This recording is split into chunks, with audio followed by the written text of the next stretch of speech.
Buenas tardes, hoy les voy a presentar la introducción al CFA, la presentación final del corte. Mi nombre es Juan David Lozano Zapata, estudiante de Administración de Negocios Internacionales. Entonces, en primer lugar, en tema de macroeconomía vamos a hablar de temas como la oferta y la demanda, la elasticidad, efectos de sustitución e ingresos, bienes normales inferiores, puntos de equilibrio y cierre, economías y deseconomías de escalas. En primer lugar, la oferta y la demanda, pues principalmente es la ley de la oferta y la demanda. Es este principio básico sobre el que se basa una economía de mercado. Entonces, primero, hablando de la oferta, se refiere a la cantidad de bienes o servicios que los productores están dispuestos a proponer o poner en disposición del mercado con diferentes precios o valores durante un periodo de tiempo específico. También, esta oferta establece que la cantidad ofrecida de un bien o servicio aumenta a medida que su precio y disminuye a medida que disminuye el precio, o sea, es completamente aumenta con su precio y disminuye con su precio. En cuanto a la demanda, esto se refiere a la cantidad de bienes o servicios que los consumidores están dispuestos a comprar a diferentes precios durante este mismo periodo de tiempo, y también la cantidad demandada de un bien o servicio disminuye a medida que aumenta su precio, o sea, al precio aumenta la gente empieza a consumir menos, y aumenta a medida que el precio disminuye. Entonces el precio disminuye y la gente empieza a consumir mucho más.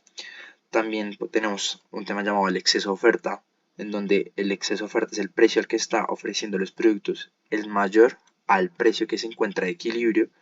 Por lo tanto, la cantidad que se ofrece es mucho mayor a la cantidad demandada, o sea, se ofrece más y la gente consume mucho menos, pues por lo que hay un exceso de oferta. En cuanto al exceso de demanda, es que hay escasez de productos y el bien ofrecido es menor que el precio de equilibrio. O sea, que hay una escasez de productos, pero la gente tiende a demandar muchos más este tipo de productos.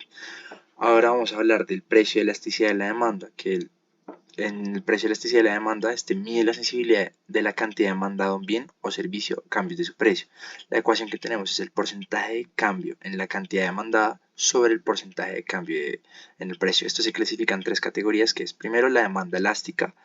Cuando es mayor a 1 esta demanda elástica significa que la cantidad demandada es muy sensible a los cambios que hay en el precio.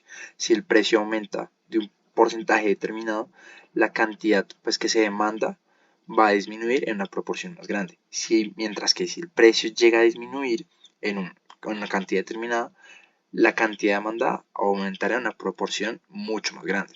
Ahora, si la demanda es una demanda unitaria que es igual a 1, por ejemplo, si el precio sube un 10%, la cantidad que se demanda disminuirá un 10%. Entonces es completamente relativo e iguales. Mientras que la demanda inelástica es menor a 1, un aumento en el precio resulta en una disminución en la cantidad demandada en una proporción mucho menor. Mientras que si se disminuye el precio, esto resulta en un aumento en la cantidad que la gente demanda o consume en una proporción mucho menor. O sea, el aumento va a ser mucho menor o la disminución va a ser mucho menor. En cuanto al precio de elasticidad de la oferta, este mide la sensibilidad de la cantidad ofrecida de un bien o servicio a cambios en su precio. La ecuación que tenemos es el porcentaje de cambio en la cantidad ofrecida sobre el porcentaje de cambio en el precio, y también se clasifican en tres categorías. Oferta elástica, cuando es mayor a 1. Esto quiere decir que si el precio aumenta, la cantidad que se ofrece también en el mercado va a aumentar en una proporción mucho más grande. Ahora, tenemos la elasticidad unitaria, que es igual a 1. Lo que decíamos antes, si el precio sube del producto un 10%, la cantidad que se ofrece también aumentará un 10%. Así inversamente. Mientras que la elasticidad, si esta es menor a 1, o sea, una oferta inelástica, si el precio aumenta, la cantidad que se ofrece aumentará en una proporción menor. Mientras que si el precio llega a disminuir, la cantidad que ofrecemos o que se ofrece disminuirá, pero también en una proporción mucho menor. Continuando con el ingreso, elasticidad de la demanda. Este evalúa la sensibilidad de la demanda de un bien frente a las variaciones que tienen en ingreso o en la renta de los consumidores. Y esto lo vemos en la fórmula porcentaje de cambio de la cantidad demandada sobre porcentaje de cambio en el ingreso del consumidor.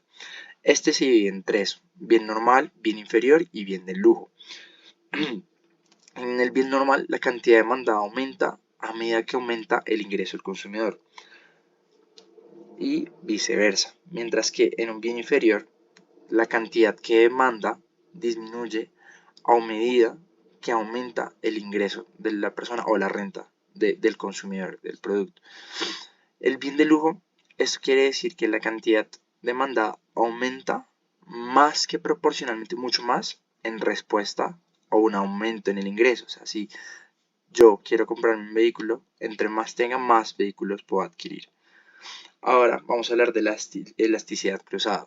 Esta se trata de la sensibilidad de la demanda en un bien con respecto a los cambios en el precio de otro bien. O sea, si tengo un bien, muestra la sensibilidad en lo que la gente consume con respecto a los cambios con respecto a otro bien.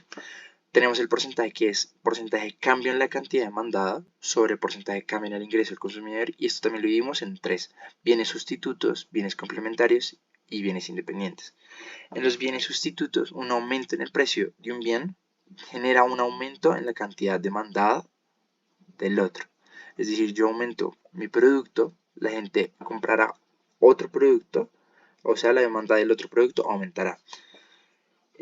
Un ejemplo, si el precio de la mantequilla aumenta, el precio de la margarina, también, perdón, la cantidad demandada de la margarina aumentará.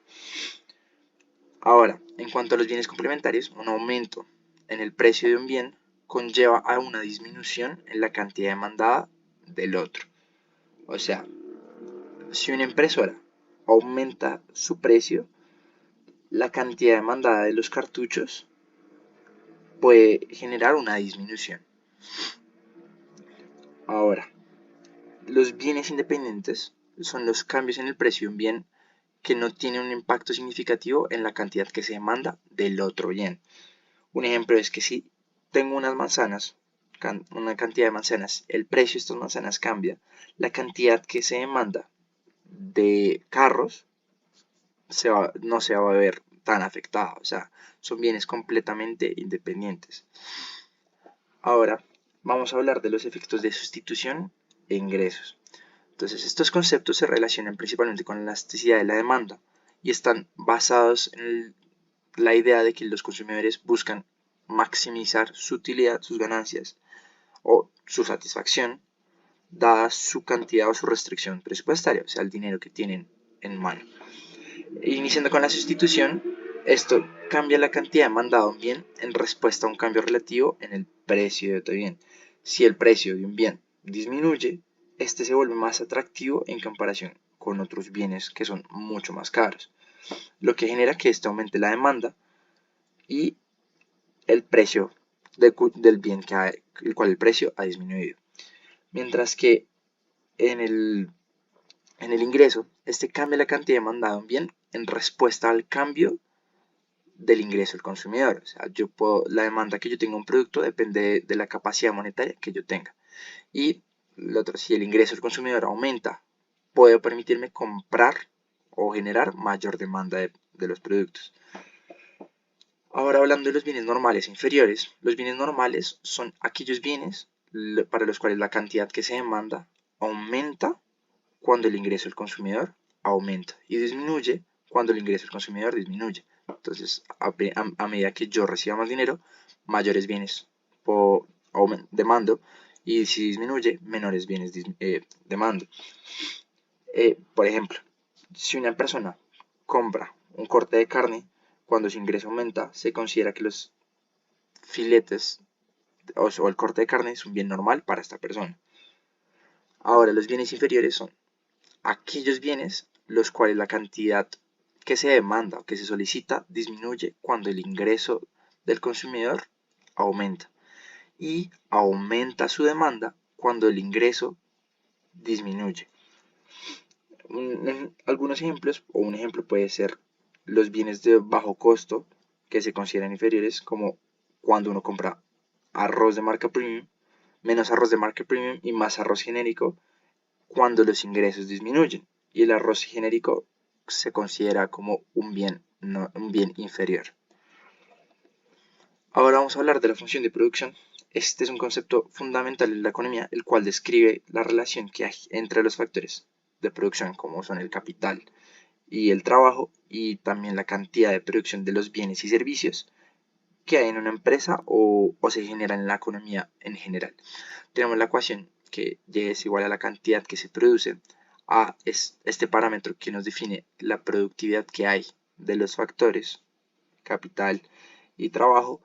L nos habla de esta cantidad de trabajo que hay, que se genera, y K es la cantidad de capital que tenemos.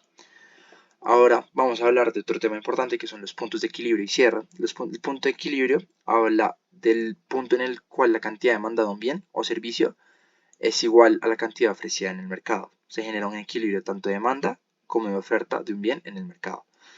Y los puntos de cierre hablan del final de una operación o transacción o finalización de todo un proceso de bienes y servicios. En cuanto a las economías de escala y deseconomías de escala, las economías de escala se producen cuando el aumento en la cantidad producida conduce a una disminución en la misma proporción en los costos unitarios. Por ejemplo, una fábrica que duplica la producción podría no tener que duplicar sus costos fijos y por lo tanto experimenta una economía de escala. Ahora, en cuanto a las economías de escala, estas ocurren únicamente cuando el aumento en la cantidad que se produce resulta también un aumento proporcional en los costos unitarios. Entonces, a medida que una empresa crece, produce más, también sus costos unitarios van a aumentar. Por ejemplo, una empresa que crece demasiado rápido puede enfrentar problemas de logística, coordinación, y resulta esto en unos aumentos de sus costos unitarios. Ahora vamos a hablar de las estructuras del mercado. Entonces, principalmente las estructuras del mercado se dividen en competencia perfecta, oligopolio, competencia monopolística y monopolio. Entonces, en cuanto a la competencia perfecta, hay muchos productores y consumidores en el mercado y cada uno es un tomador de precios específico, lo que significa, ¿qué significa esto? Que ni los compradores ni los vendedores tienen una influencia significativa sobre el precio que hay dentro de un producto. Es decir, los productos son iguales y las empresas entran o salen fácilmente del mercado. Es decir, no hay barreras ni de entrada ni de salida. Y cada empresa logra maximizar sus beneficios, produciendo con el objetivo de que el costo marginal sea igual al precio que hay en el mercado. En cuanto a la competencia monopolística, hay muchos productores y consumidores en el mercado, pero los productos son diferenciados. Es decir, cada empresa ofrece un producto ligeramente o con alguna diferencia en el mercado. Estas empresas tienen cierto control sobre el precio de sus productos debido pues, a su diferenciación y se enfrentan también a la competencia de otras empresas. Existen barreras bajas para la entrada y la salida al mercado de estas empresas. En cuanto al oligopolio, hay pocos productores que dominan el mercado. Estos productores pueden influir en los precios directamente y están interrelacionados con las decisiones estratégicas que toman. En este pueden haber barreras significativamente altas para la entrada y salida del mercado de estas empresas y la competencia puede ser cooperativa, es decir, se ayuden ya que son pocas empresas. Y bueno, por último, vamos a hablar del monopolio. Aquí solo hay un productor o vendedor que controla todo el mercado para un bien específico o un servicio. Hay barreras sumamente altas para la entrada de nuevos competidores y la empresa que ejerce el monopolio tiene el control significativo sobre el precio y la cantidad que se produce. O sea, como es un producto, puede ser único, pueden aumentar el precio y pues aún así la gente va a seguir consumiendo su producto. Ahora vamos a hablar de otro tema de la macroeconomía como son el PIB y a su vez el Producto Interno Bruto Nominal Real, factores como el desempleo, la inflación, la balanza fiscal y comercial de la ISLM, la política fiscal, multiplicador fiscal, ISLM y OAS. Entonces primero vamos a hablar del Producto Interno Bruto. Este es el indicador clave en la economía que mide el valor de todos los bienes y servicios producidos dentro de las fronteras, dentro del límite o dentro de un país durante un periodo de tiempo específico. Y esto nos ayuda a evaluar de cierta manera el tamaño de los países.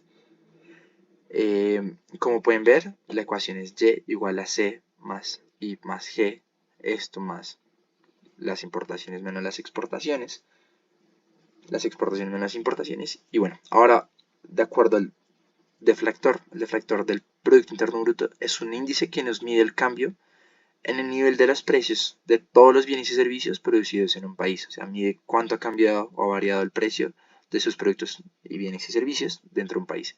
Y lo utilizamos para convertir el Producto Interno Bruto nominal en Producto Interno Bruto real y así ajustar los valores económicos de la inflación. El deflactor tiene una fórmula que es el Producto Interno Bruto nominal sobre el real y esto lo multiplicamos por 100.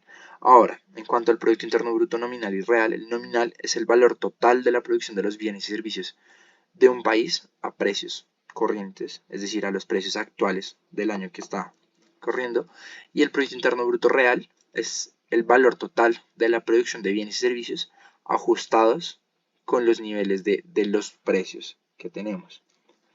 Continuando con el Producto Interno Bruto, ahora hablamos de la inflación, el cual es este aumento generalizado en el nivel de los precios y bienes y servicios en una economía durante un tiempo.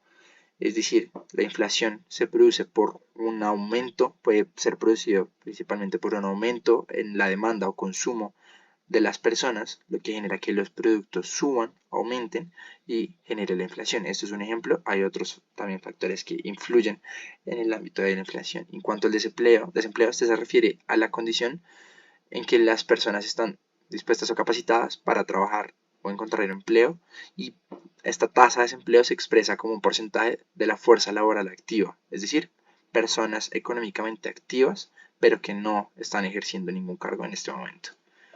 En cuanto a la balanza fiscal y comercial, la balanza fiscal, también conocida como saldo fiscal o resultado fiscal, se refiere principalmente a la diferencia que hay entre los ingresos y los gastos que tiene un gobierno en un periodo, o sea, en un año determinado, y es una medida que nos permite saber si el gobierno o el país está en un superávit fiscal o un déficit fiscal o un equilibrio fiscal. En cuanto a la balanza comercial, se refiere principalmente a la diferencia entre el valor de las exportaciones y el valor de las importaciones de los bienes y servicios de un país en un periodo de tiempo. Por ejemplo, si el valor de las exportaciones es mayor que el de las importaciones, se tiene un superávit comercial, mientras que si las importaciones superan las exportaciones, se tiene un déficit comercial y el país tendría que buscar estrategias para generar mayores exportaciones. También en cuanto a la balanza fiscal, que se me olvidó decir, y es que cuando los ingresos de un gobierno superan los gastos que tiene, el país está en un superávit fiscal. Mientras que si los gastos son mucho mayores a lo que el país recibe o entra, se presenta un déficit fiscal. Continuando, la política fiscal se refiere al uso de estos instrumentos fiscales, ya sean estrategias como impuestos, gastos del gobierno, para influir o generar cambios en la actividad económica. El multiplicador fiscal es un concepto principal que describe cómo un cambio en el gasto del gobierno puede tener un impacto sumamente importante en la producción y el ingreso de la economía. En la política fiscal hay medidas como el gasto público, donde se aumenta o reducen los niveles de gasto del gobierno en bienes y servicios, y los impuestos, que se ajustan diferentes tasas de impuestos para afectar la cantidad de ingresos disponibles para los hogares y las empresas y el consumo que se genera dentro de estos hogares. Y los objetivos principales de la política fiscal son estimular la economía, en donde el gobierno puede aumentar el gasto o reducir los impuestos para aumentar esta demanda agregada y también para controlar la inflación donde aún hay un aumento económico, el gobierno puede reducir el gasto o aumentar impuestos para frenar esta demanda generalizada y controlar la inflación, es decir, que ya no se consuma tanto para disminuir la inflación. En cuanto al multiplicador fiscal, la fórmula es 1 sobre 1 menos MPC, donde MPC es la propensión marginal al consumo y que representa la fracción del ingreso adicional que se destina al consumo. Un ejemplo de esto es que el gobierno tiene 100 millones de dólares, gasta esos 100 millones y la propensión marginal al consumo es del 0.8. Entonces la ecuación sería los 100 millones menos 0.8. Esto nos daría los 100 millones sobre 1 menos 0.8. Esto nos daría 5. ¿Esto qué significa? Que el impacto en la producción y el ingreso será 5 veces el gasto inicial del gobierno, es decir, 500 millones de dólares. En cuanto a la ISLM, la curva IS, que es la curva de inversión ahorro, representa todas las combinaciones que hay de ingreso y tasas de interés para las cuales el mercado de bienes y servicios se presenta en equilibrio. Y esta curva IS que nos muestra cómo la inversión se relaciona con el ahorro y el nivel de ingreso. También nos permite equilibrar esa oferta y demanda agregada en el mercado de bienes y servicios. Mientras que la curva LM, que es la curva de liquidez y dinero, representa todas las combinaciones que hay de ingreso junto con las tasas de interés para las cuales el mercado del dinero se presenta en equilibrio. Entonces en la curva de LM se busca que la demanda sea mayor a la oferta, esto en el mercado monetario, o que la oferta sea mayor de la demanda cuando son los tipos de interés. Ahora a continuación hablamos del modelo OA, que es oferta agregada, demanda agregada, que es un modelo macroeconómico que explica el nivel de los precios y de producción que se generan en una economía. Entonces, la curva de la oferta agregada representa la relación que hay entre los precios y la cantidad total de bienes y servicios que las empresas están dispuestas a producir y vender, o sea, los precios que se maneja y cuánta producción se espera que las empresas o estén dispuestas a generar dentro de sus productos. Esta curva también es ascendente, ya que a medida que aumenta los precios, las empresas están dispuestas a producir y vender más bienes. O sea, cuando los precios están más altos, a las empresas les interesa más porque pueden vender sus productos a un precio mucho más alto. Mientras que la demanda agregada, en la curva de demanda agregada, representa la relación entre el nivel de precios y la cantidad total que hay de bienes y servicios que los consumidores, las empresas, el gobierno y los extranjeros están dispuestos a comprar. Esta curva también es descendente, ya que a medida que aumenta el nivel de precios, los consumidores, las empresas, los extranjeros, el gobierno, todo, están dispuestos a comprar menos bienes y servicios. Entonces esta demanda agregada, cuando empieza a subir sus precios, la gente tiende a consumir mucho menos. Continuamos con el tema del ciclo económico, algunos indicadores económicos que son relevantes, modelos de comercio internacional y las tasas de cambio y el tema de las balanzas de pago. Entonces el ciclo económico se refiere a todas las fluctuaciones que hay en una actividad económica de una nación, que es lo que ocurren a lo largo del tiempo. Estas fluctuaciones pueden ser la expansión, la recuperación, el pico o auge, la recesión, la depreciación, y esto genera patrones en variables económicas claves como la producción, el empleo, la inversión y otros indicadores macroeconómicos. Entonces, cuando hablamos de la expansión, hablamos de esta fase donde la economía crece, la producción aumenta, mejora el empleo, o sea, se reducen las tasas de desempleo y los ingresos de las personas suelen aumentar. Las empresas invierten más y los consumidores gastan mucho más.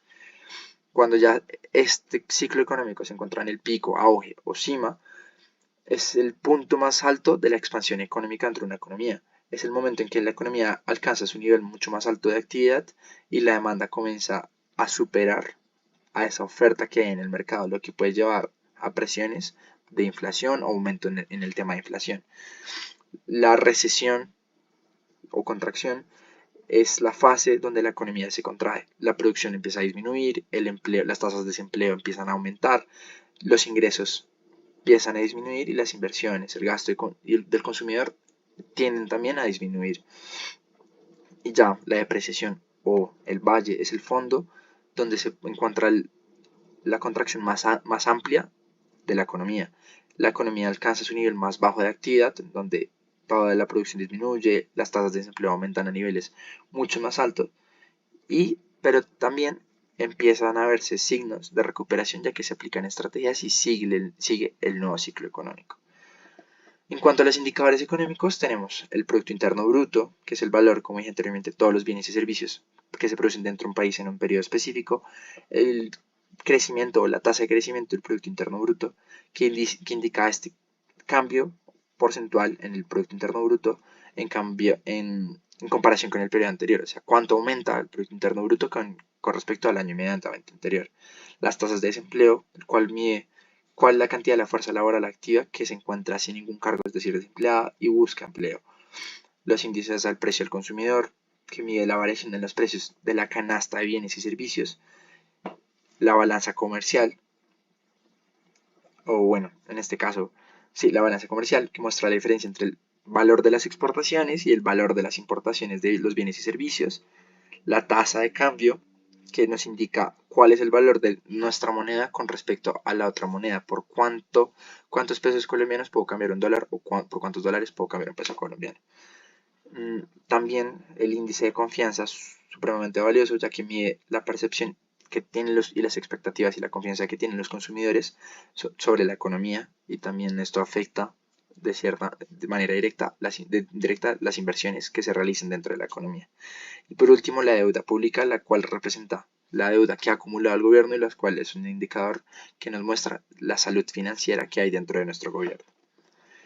En cuanto a los modelos de comercio internacional, tenemos tres principales, que son la ventaja absoluta, ventaja comparativa y el modelo Hexerolin, donde principalmente la ventaja absoluta habla de que un país debería especializarse en la producción de bienes para los cuales es mucho más eficiente, es decir, en los que tiene esta ventaja absoluta.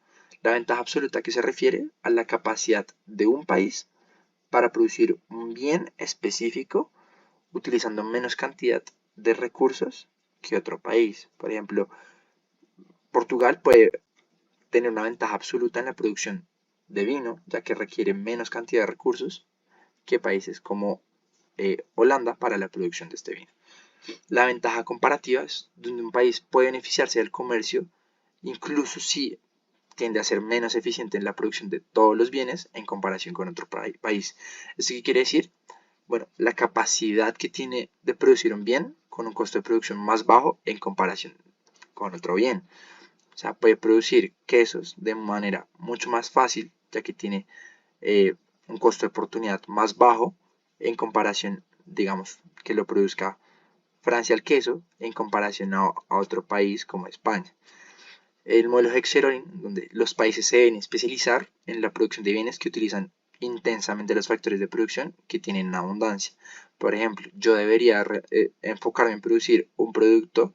Mi país tiene exceso de factor de capital, entonces debería enfocarme en producir productos que requieran exceso de capital. Bueno, y hay otros factores como trabajo, tierra y capital.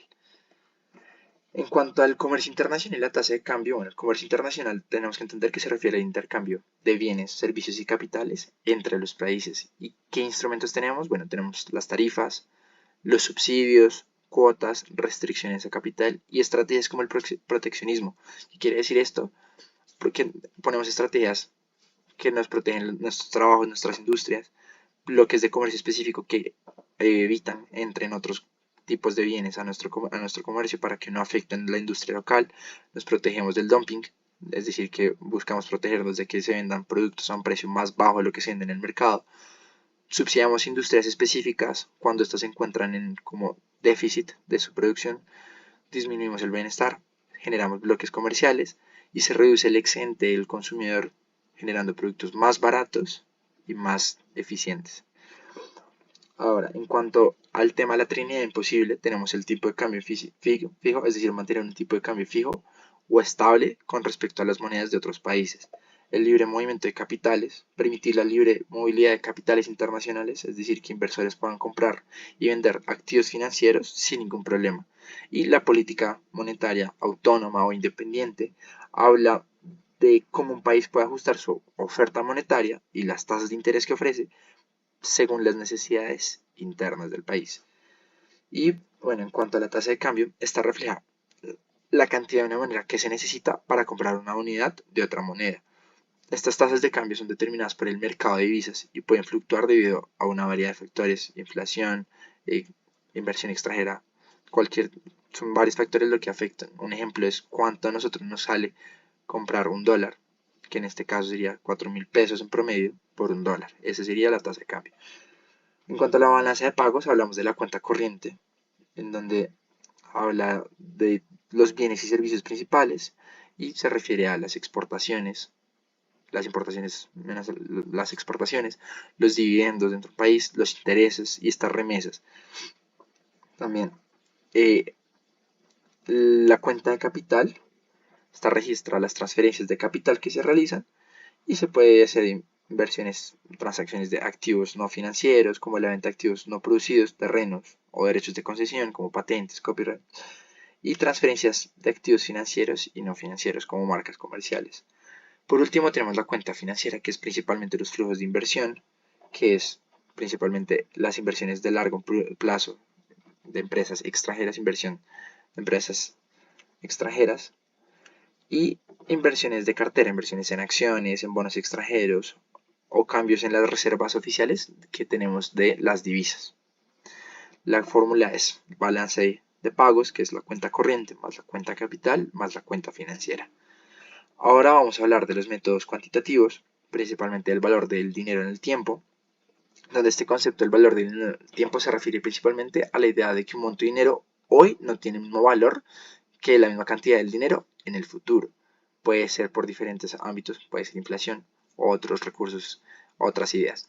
También esta idea se basa en la noción de que estos recursos financieros tienen un costo de oportunidad asociado y que la inflación, entre otros factores, puede afectar este poder adquisitivo de una manera a largo plazo. O sea, hoy la moneda colombiana tiene un valor específico, pero a futuro puede ser mucho menor, lo cual puede generar pérdida, o mucho valor, lo cual puede generar utilidad. También hablamos de temas como el descuento y el interés compuesto, donde el descuento se refiere a la reducción del valor futuro de un monto de dinero a su valor presente. Es decir, que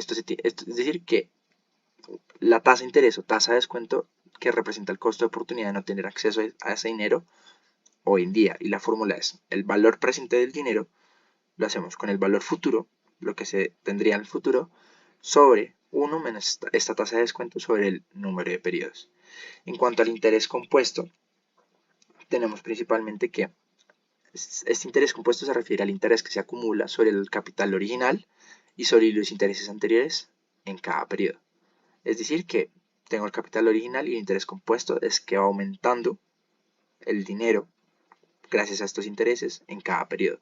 Y la fórmula es valor final, que es igual a capital inicial, multiplicado por 1 más la tasa de interés sobre el número, elevado al número de periodos. Continuamos con la tasa efectiva anual, valores presentes y valores futuros. La tasa efectiva anual depende de la frecuencia de la captación de los intereses, en donde es 1 más R sobre N elevado a la N menos 1, donde R es la tasa de interés nominal y N es la cantidad de veces que los intereses se capitalizan dentro de un año. Los valores futuros, que es el valor que una cantidad de dinero tendrá en el futuro después de la suma o de las ganancias que generan los intereses, o este rendimiento o interés compuesto que hablé anteriormente. La fórmula es valor futuro, que es igual al valor presente multiplicado por 1 más la tasa de interés elevado a la m o n, que es número de periodos hasta el momento futuro. Los valores presentes es el valor actual de una cantidad de dinero que se pagará o recibirá en el futuro, teniendo en cuenta esta tasa de descuento que ya mencioné anteriormente. Entonces la fórmula que tenemos es valor presente es igual al valor futuro, que el valor del dinero que tendríamos en el futuro, sobre 1 más la tasa de descuento sobre elevado a la m. M es el número de periodos hasta el momento futuro y el valor futuro. En cuanto a la capitalización continua y anualidades, la capitalización continua o interés compuesto continuo es un modelo en el cual los intereses se van acumulando de forma constante a lo largo del tiempo. Y bueno, entonces la fórmula es valor futuro, que es igual a valor presente por E elevado a la R por X. R, que es tasa, por T. Entonces, tenemos valor futuro, valor presente, R, que es la tasa de interés, T, que es el tiempo en años, y E, que es la base del logaritmo natural, que es 2.7182. Las anualidades tenemos tanto ordinaria como anticipada, en donde la ordinaria, bueno, tenemos que es el valor futuro, que son las anualidades en general, son flujos regulares de pagos o recepciones de efectivo que ocurren a intervalos regulares, ya puede ser mensual, trimestral, anual.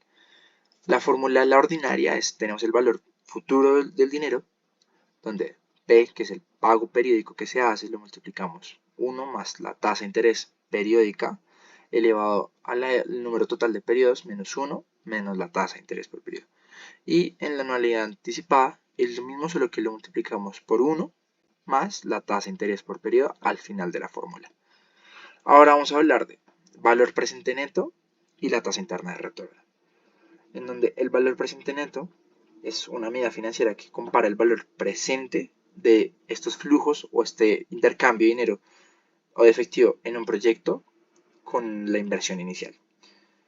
¿Qué quiere decir? Tenemos el present value, valor presente de los flujos de caja desiguales, o sea, desembolso inicial, También esto está relacionado para proyectos independientes o mutuamente excluyentes. Y cómo nos ayuda a identificar esto que si el valor presente neto es mayor a 0, se acepta el proyecto independientemente. También esto utiliza el coste de oportunidad del capital, o sea, cuánto dejaría de ganar si no invierto o cuánto perdería si invierto. Valor presente neto cuando es igual a 0 es cuando la TIR igual a la tasa de descuento.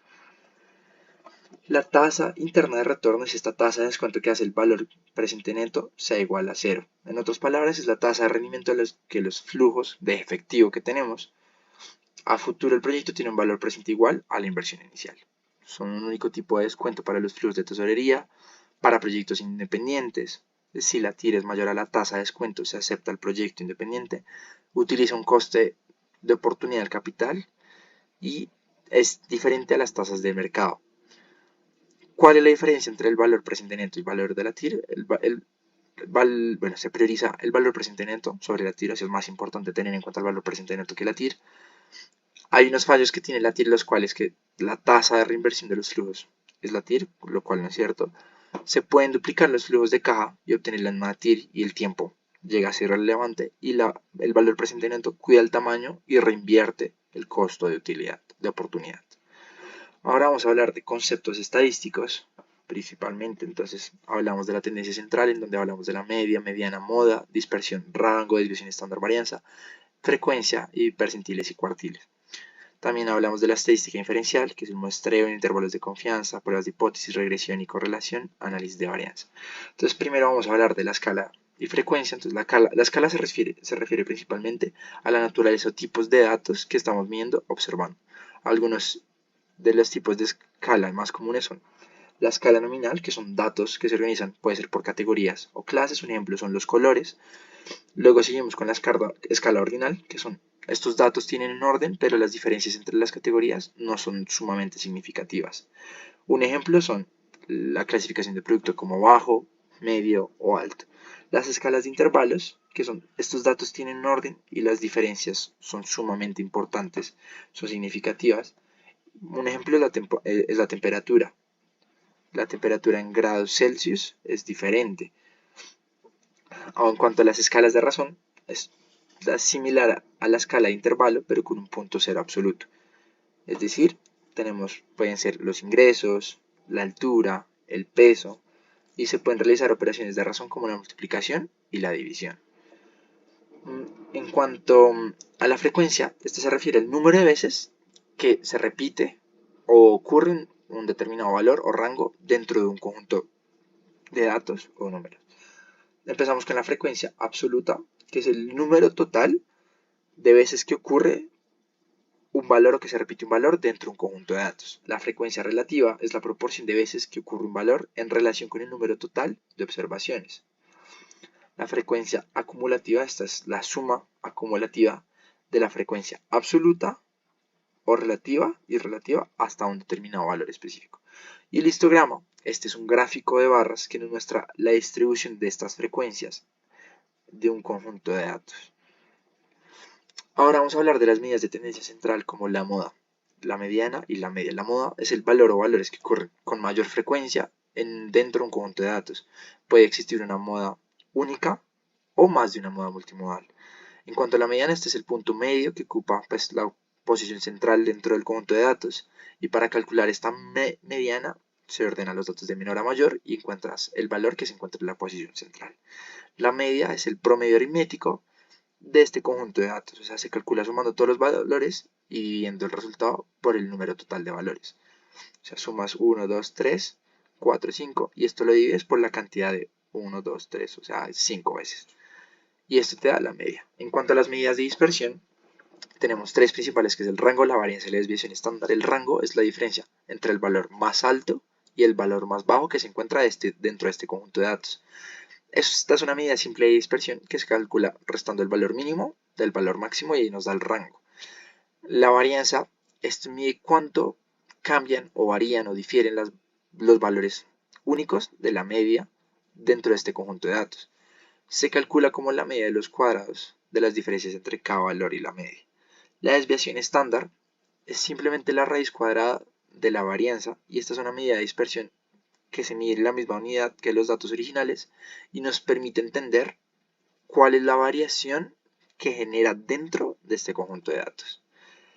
Ahora vamos a hablar de variables aleatorias y distribuciones, donde distribución discreta, hablamos principalmente de la Poisson, que nos permite modelar el número de eventos que ocurren o la cantidad de eventos que ocurren dentro de un tiempo específico, la binomial, el número de éxitos dentro de una cantidad específica de ensayos, o sea, se realizan diferentes ensayos y nos modela cuántos éxitos de estos ensayos se genera. Y el Bernoulli, este es un caso especial, un caso diferente en la distribución binomial, que existen solo dos posibles resultados, éxito o fracaso dentro de estos ensayos. Ahora, en cuanto a la distribución continua, tenemos tres: normal, de Gauss, uniforme y exponencial. La normal es una distribución simétrica en forma de campana, que es comúnmente encontrada en la naturaleza. El uniforme, todos los valores dentro de un rango tienen la misma probabilidad de ocurrir, y la exponencial modela o nos permite entender el tiempo entre los eventos en un proceso de Poisson. Entonces vamos a explicar la más importante, que es la distribución normal de Gauss, que sus características principales, ¿cuáles son? La simetría. Esta distribución normal es simétrica alrededor de su media. La media, la mediana y la moda coinciden y se encuentran en el centro de distribución. Como pueden ver en esta imagen, se encuentra en el punto medio, tiene forma de campana, la función nos permite tener una forma de campana y las cuales se extienden hacia los extremos, y los parámetros. La distribución normal está compuesta completamente determinada por dos parámetros, la media y la desviación estándar. También la media nos permite determinar la ubicación central de la campana, mientras que la desviación estándar controla la dispersión o la anchura de la campana. Entonces, la media nos permite encontrar el punto medio, y la mediana, qué tan ancho va a ser la dispersión y la campana. Vamos a hablar de la desviación estándar y el error estándar. La desviación estándar es una medida de dispersión o variabilidad de un conjunto de datos, y mientras mayor sea esta desviación estándar, mayor será la dispersión de los valores con respecto a la media o el punto centro que se encuentra. Y esto se calcula pues tomando la raíz cuadrada de la varianza. El error estándar se refiere a la variabilidad de la medida de la muestra en comparación. Es decir, en una medida, cuánto esperamos que varíe de la media muestral de una muestra a otra. O sea, cuál va a ser el error o la diferencia de una media que tenemos en una muestra con la media que tenemos en otra muestra. Por último, tenemos la regresión lineal, en donde la ecuación de la línea y la regresión lineal simple, la ecuación de la línea y la regresión son técnicas estadísticas que nos permiten entender la relación entre una variable dependiente y una o más variables independientes. La ecuación lineal, tenemos la ecuación de la pendiente, en donde m indica la inclinación de la recta. Si m es positiva, la línea sube de izquierda a derecha, y si es negativa, baja de derecha a izquierda, de izquierda a derecha. Ordena el origen. El punto B ordena el origen, es el punto donde la línea corta el eje vertical, es el valor de y cuando x es igual a 0. Y la regresión lineal siempre busca que la línea de datos, o qué línea de datos se ajusta mejor a los datos, permitiéndonos hacer inferencias sobre la relación entre las variables y la realización de predicciones basadas en esta relación. Ahora pasamos al tema de renta fija, en donde principalmente nos pregunta qué es un bono. Y bueno, un bono es este instrumento financiero de deuda, el cual un inversionista presta dinero a una entidad, ya sea un gobierno, corporación o cualquier entidad que sea gubernamental local, a cambio de que esta entidad se comprometa a devolver el principal, o sea, el valor del bono, más intereses en una fecha futura específica. Estos bonos son principalmente préstamos que los inversionistas hacen a cambio de pagos periódicos de los intereses y la devolución de capital completo al final de la fecha de vencimiento. ¿Quiénes son los inversores? Pues bueno, pueden ser bancos centrales, las corporaciones, instituciones financieras, individuos. ¿Y cuáles son los prestamistas o quiénes prestan estos bonos? Los gobiernos, corporaciones, hay bonos corporativos, entidades supranacionales o instituciones financieras. Y hay bonos de tasa fija, tasa variable y bonos respaldados en activos o assets. También tenemos el tema del riesgo crediticio. Esto se refiere al riesgo de que una entidad que ha tomado el préstamo o que ha pedido el dinero no cumpla con las obligaciones de pago. Es decir, puede ser la posibilidad de que yo pedí un préstamo, no pueda devolver el capital o los intereses según los términos del contrato. Existe la probabilidad de default, donde el prestatario puede cumplir sus obligaciones en contrato, y la probabilidad de pérdida en caso de default. Esto es un cálculo que se hace para proyectar las pérdidas que se esperan debido al impago del que tomó el préstamo. También tenemos tipos de tasa de interés interbancario ofrecido. Estos son tasas de interés a las cuales los bancos prestan dinero entre sí en el mercado interbancario, entre bancos. Estos tipos de intereses son esenciales para nosotros entender los costos de financiamiento para los bancos y tienen un impacto muy significativo en las tasas de interés que los bancos ofrecen a una persona común. Existen dos, que es el LIBOR y Euribor. Entonces en el LIBOR se establece diariamente, este se establece diario y representa el costo promedio en el cual los bancos están dispuestos a prestarse dinero entre sí en el mercado interbancario con respecto a Londres. Y puedes fijarse diferentes monedas y hay diferentes plazos. Puede fijarse en dólar, en euro, en libra, en yen y para periodos que van desde un día a un año. Y la tasa de Euribor, esta es una tasa de oferta interbancaria del euro, similar al LIBOR, pero se aplica específicamente a la zona euro. Y al igual que la LIBOR, la Euribor se establece diariamente y refleja el costo, el cual los bancos de la zona euro están dispuestos a prestarse dinero entre ellos mismos. Y también tiene diferentes plazos, puede ser desde un día hasta un año. Ahora vamos a hablar del mercado primario y mercado secundario. En el mercado primario es el lugar donde se emiten y se colocan todos los nuevos valores financieros, y también es el mercado en el que las empresas, gobiernos u otras entidades recaudan capital emitiendo nuevos valores como acciones o bonos. En el mercado secundario es donde se realizan transacciones con valores financieros que ya han sido emitidos en el mercado primario, y en este mercado las inversiones los inversores compran y venden valores entre sí sin la participación de la entidad emisora, o sea, ya es fuera del mercado primario y se hace entre ellos. Ahora vamos a hablar del tema derivados, temas importantes principalmente qué son los derivados, y es que su valor y precio depende de un subyacente. Es un contrato que se genera entre dos o más partes, tiene acceso a muchos mercados y muchos activos, nos ayuda a mitigar o a asumir el riesgo. Es un juego de suma cero y existen diferentes tipos de derivados: equity, ingreso fijo, intereses, commodities, currencies o monedas, rango crediticio, tasa crediticia y bancarrota.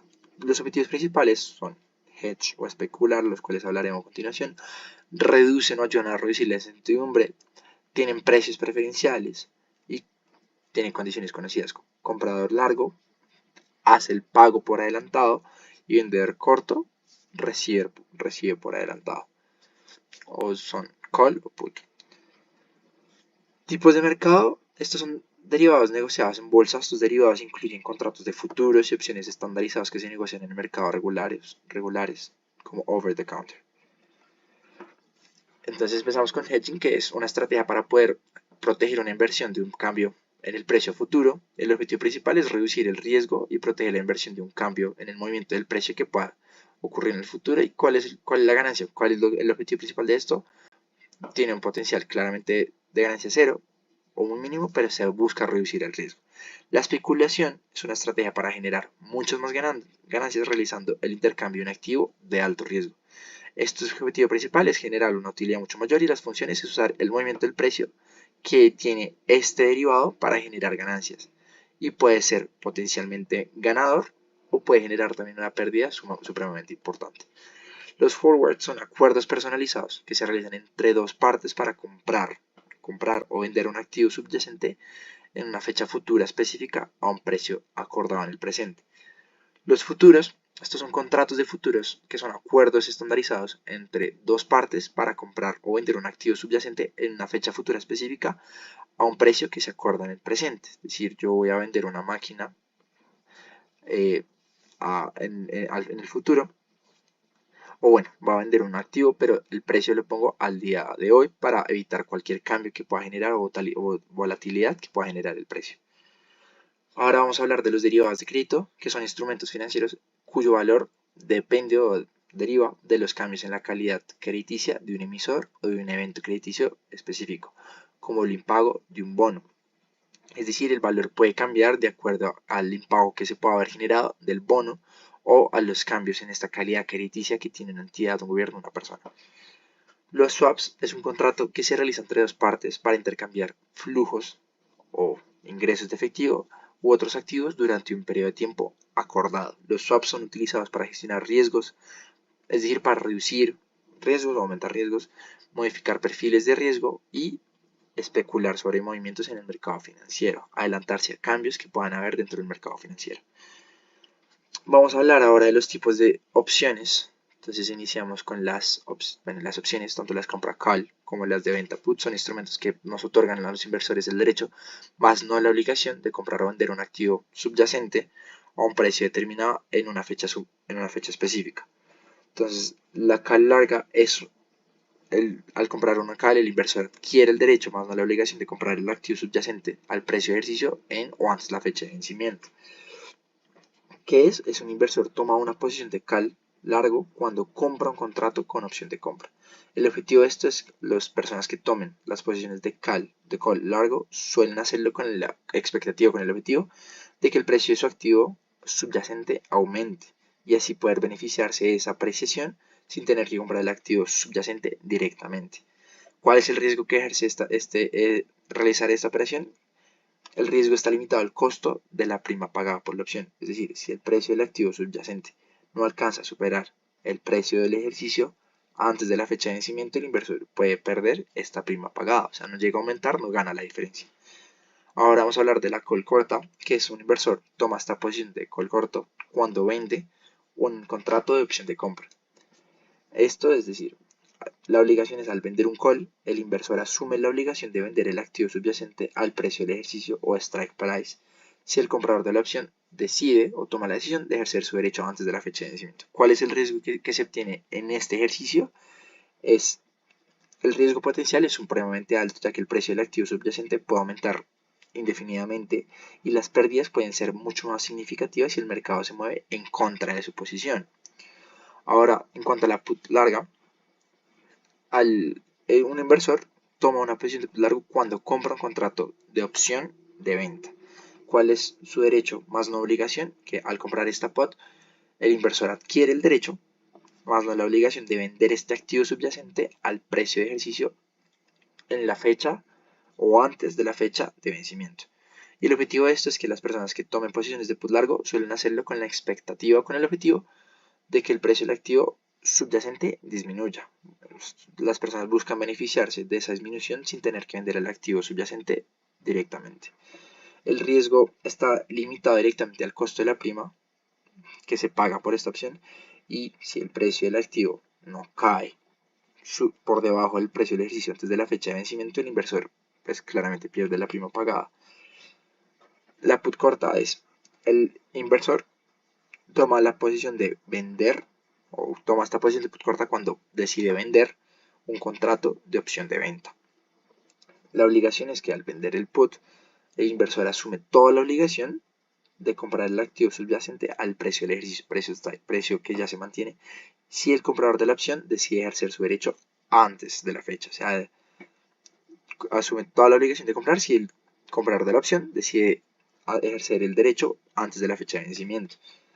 Entonces, quienes tomen estas posiciones de put suelen hacerlo con la expectativa de que el precio del activo, de su activo subyacente, no cae por debajo del precio del ejercicio y buscan retener esta prima que reciben al vender la opción si la opción de venta no es ejercida. O sea, ganar esta utilidad si la opción de venta no es ejercida y ahí generan una utilidad. El riesgo es alto ya que el precio del activo subyacente si disminuye significativamente las pérdidas pueden ser sustanciales ya que pues pérdida por ambas partes.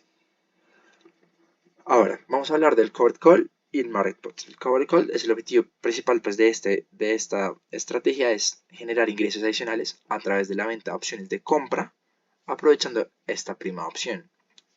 Al mismo tiempo, el inversor limita sus ganancias potenciales en caso de que el precio de sus acciones subyacentes aumente significativamente, ya que pues, acordó vender las acciones del precio del ejercicio de la opción de compra. Bueno, esta es una estrategia que el inversor posee una cantidad equivalente de acciones subyacentes y vende al mismo tiempo una opción de compra en esas acciones o un call en esas acciones. El market put, pues el objetivo principal es proporcionarle una protección contra las caídas en el precio que generen las acciones. Al comprar una opción de venta, el inversor tiene todo el derecho de vender las acciones a un precio ya ajustado, precio del ejercicio strike price, incluso si el precio en mercado cae o aumenta. Ahora vamos a hablar del Bull Call Spread y Bull Put Spread. Entonces el Bull Call Spread es una estrategia de opciones en la que un inversor compra una opción de compra y simultáneamente vende otra opción de compra en el mismo vencimiento pero con un precio de strike mucho más alto. ¿Cuál es el objetivo de esto? El objetivo principal del Bull Call Spread es aprovechar un aumento, puede ser significativo o moderado, en el precio del activo subyacente. Al vender esta opción de compra con un precio de ejercicio más alto, el inversor reduce su costo neto de la posición, pero también limita su potencial de ganancia. Ahora, en cuanto al Bull Spread, es una estrategia en la que el inversor vende una opción de venta y al mismo tiempo compra otra opción de venta con el mismo vencimiento, pero con un precio del ejercicio más bajo. ¿Cuál es el objetivo? Es beneficiarse de un aumento moderado en el precio del activo subyacente. Al vender esta opción de venta con un precio de ejercicio más bajo, el inversor reduce el costo neto de la posición, pero también pues, limita su potencial de ganancia. Ahora vamos a hablar del Bear Call Spread, en cual es una estrategia de opciones en la que un inversor vende una opción de compra call y simultáneamente, o sea, al mismo tiempo, logra comprar otra opción de compra con el nuevo vencimiento, pero con un ejercicio de precio, o sea, un precio de ejercicio, strike price, más alto. El objetivo de esto es aprovechar una disminución en el precio del activo subyacente.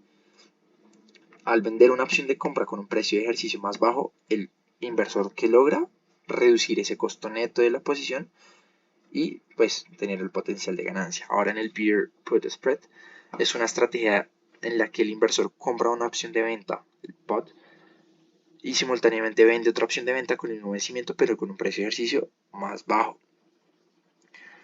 Esto, pues, ¿cuál es el objetivo? Es beneficiarse de una disminución del precio del activo subyacente y vende esa opción de venta con un precio de ejercicio más bajo y pues reduce el costo neto de su posición. Ahora vamos a hablar de las straddles largas y cortas y straddle larga y corta. Entonces, straddle es una straddle larga es una estrategia donde el inversor compra una opción de compra call con un precio de ejercicio superior al precio actual del activo subyacente y una opción de venta put con un precio de ejercicio inferior al precio actual.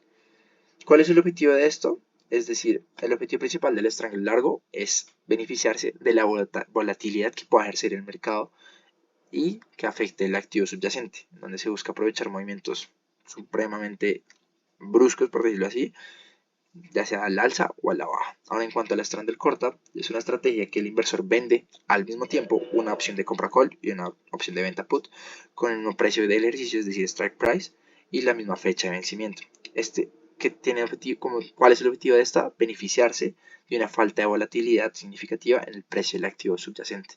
O sea, esto busca beneficiarse si no existe esa volatilidad del activo subyacente.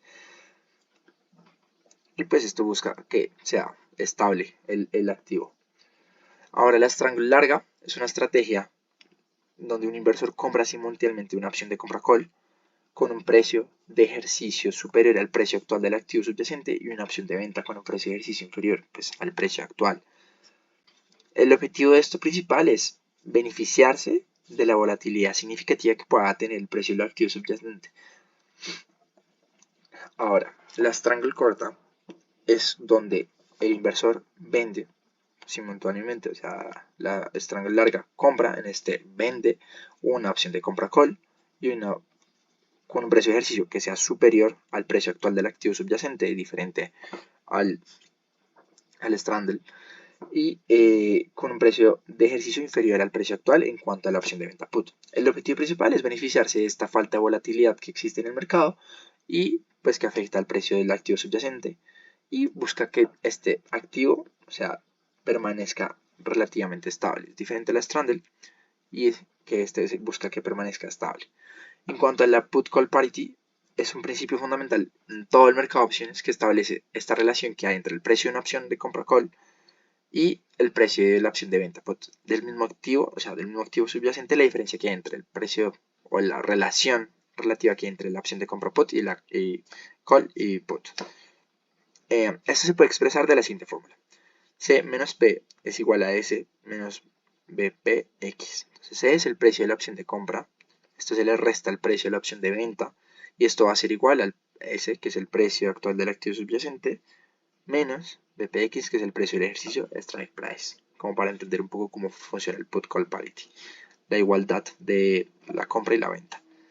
Ahora, bueno, vamos a hablar del tema de la ética, que su principal definición es que esta es justificar de manera racional los juicios morales, las acciones y cómo son, es moralmente correcto o incorrecto realizar actos y cómo estos se califican como justos o injustos. Esto nos permite reflexionar sobre el ser humano, la interacción con la naturaleza y cómo esta libertad y responsabilidad afecta en general el comportamiento del ser humano. También esta ética son estos principios morales que rigen el comportamiento de una persona en cuanto a la realización de una actividad, o sea, rigen cómo, definen cómo esta persona puede o no puede realizar la actividad. Y este tiene como objetivo las cuestiones fundamentales de la toma de decisiones, en donde las principales preocupaciones incluyen el seguimiento de las normas por cuales los seres humanos pueden ser juzgados, que si realizan una acción y cómo estas acciones pueden ser calificadas de correctas o incorrectas. Existen 4 escuelas de pensamiento ético: la filosofía kantiana, que se centra en el deber y la obligación moral, y algunas acciones son intrínsecamente correctas o incorrectas, y las personas deben actuar según principios universales, que estos pueden ser aplicados por todos. La teoría de justicia de Rawls busca principalmente establecer estos principios de justicia que las personas aceptan si no conocen su posición en la sociedad. O sea, como las personas que no conocen su posición en la sociedad aceptarían estos principios de justicia. Rawls también propone dos principios, que es el principio de igualdad de oportunidades y el principio de la diferencia. En cuanto a la ética de las virtudes, esta se basa en la filosofía de Aristóteles, donde la ética de las virtudes se centra principalmente en el desarrollo de todas las virtudes personales y características positivas del carácter.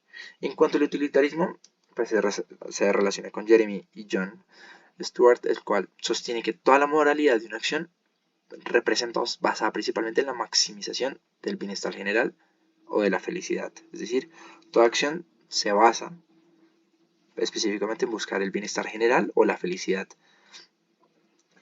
Y por último, tenemos la regla de oro. ¿Qué es la regla de oro? Es tratar a los demás como nos gustaría ser tratados, es decir, adoptar una actitud de empatía y tratar a las personas como nosotros desearíamos que fuéramos tratados. También tenemos los triángulos de ética. Entonces hablamos del fraude, que es la presión, la oportunidad, racionalización, que trata pues de explicar los factores que conllevan a alguien a cometer algún fraude.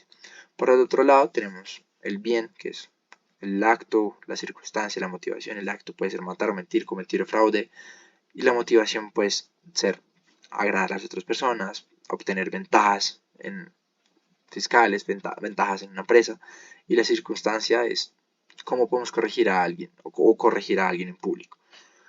Los estándares de la ética, tenemos 7 estándares principales, que aparte del profesionalismo, luego la integridad de los mercados de capital, cuáles son los deberes de los clientes, los deberes de los empleados, análisis de la inversión, recomendaciones y acciones, conflicto de intereses, que es supremamente importante, y las responsabilidades como miembro o candidato del Instituto CFA.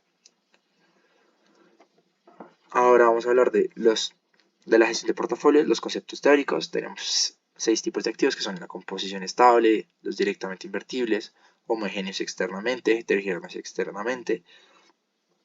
Agregar una nueva cuenta, una nueva clase de activos, aumentar la utilidad de la cartera, y de que no hay habilidades de selección para identificar gestores dentro del activo. Entonces, también vamos a hablar principalmente del riesgo sistémico versus riesgo no sistémico. El riesgo sistémico, bueno, es la posibilidad de que eventos o factores específicos afecten a todo un sistema financiero o una parte específica, o sea, es algo muy general dentro del sistema. ¿Cuáles son las causas o qué generaría? Crisis económicas a nivel nacional o global, crisis bancarias que afecten a todas las instituciones, o eventos macroeconómicos como recesiones, inflaciones, pandemias que afecten a nivel macroeconómico todo el tema económico. Y el riesgo no sistémico son riesgos específicos de una empresa o activo individual que no están vinculados al sistema conjunto. Entonces, el riesgo sistémico es un riesgo que se genera externo, que puede ser más a nivel macroeconómico, que no puede ser tan controlado, y el riesgo no sistémico es más a nivel corporativo, a nivel individual, y pues puede ser causado por problemas internos de una empresa, mala gestión, mal comportamiento, deudas o problemas operativos, y cambios en la demanda de productos o servicios específicos de una empresa que puede generar este riesgo, o sea que la gente ya no consuma sus productos, aumente los precios, disminuyan los precios, eso puede generar el riesgo no sistémico.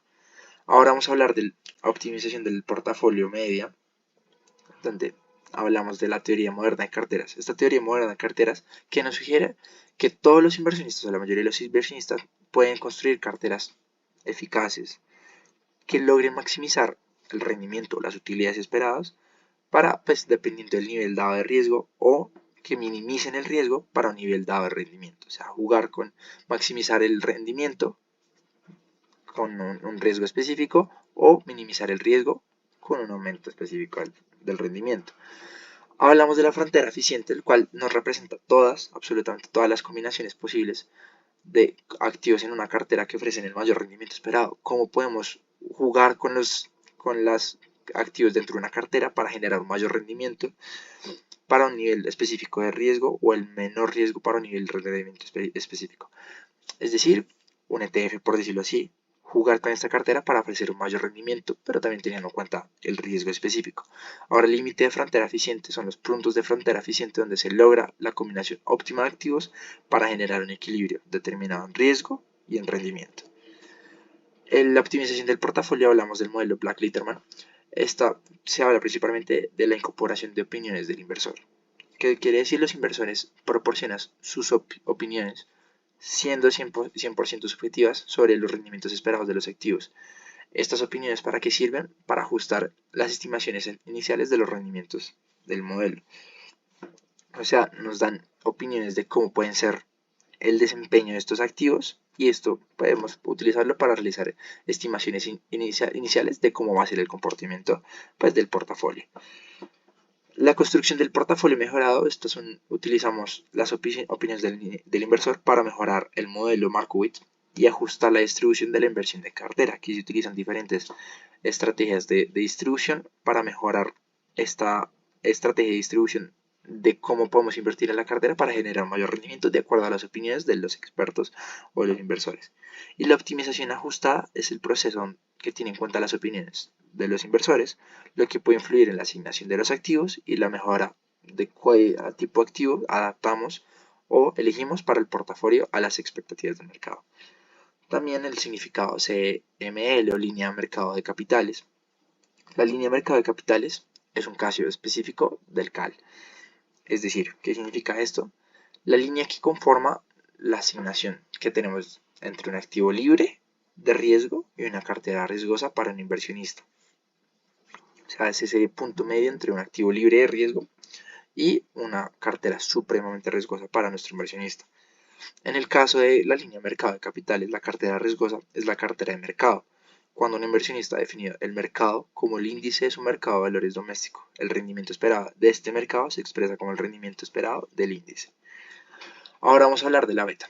La beta es una medida de la sensibilidad o el riesgo sistémico de un activo en relación con el mercado general. Esto se utiliza para evaluar la volatilidad de un activo en comparación con la volatilidad del mercado. Podemos tener la acción, para decirlo así, de Apple y comparamos el riesgo que generaría invertir en esa acción con respecto a la volatilidad que hay dentro del mercado.